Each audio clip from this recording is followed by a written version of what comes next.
पटैले छोड़ी सैया के मजा मिल तब एगो छौड़ा पटैले छोड़ी सैया के मजा मिल तब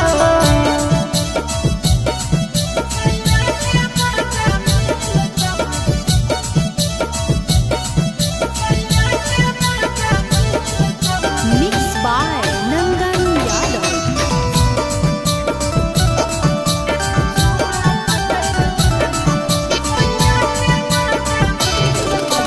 रानी गे अभी हो जवानी चढ़ल सजन बनैले मन रहत भरल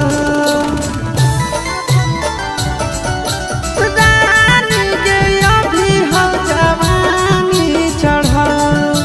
सजन बनैले मन रहत भरल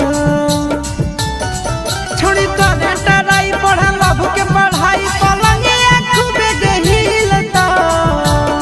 छोड़ी करे टराई पढ़ल लभ के पढ़ाई पलंगिया खूबे गहिल त एगो छौड़ा पटैल छोड़ी सैया के मजा मिल त एगो छौड़ा पटैल छोड़ी सैया के मजा मिल त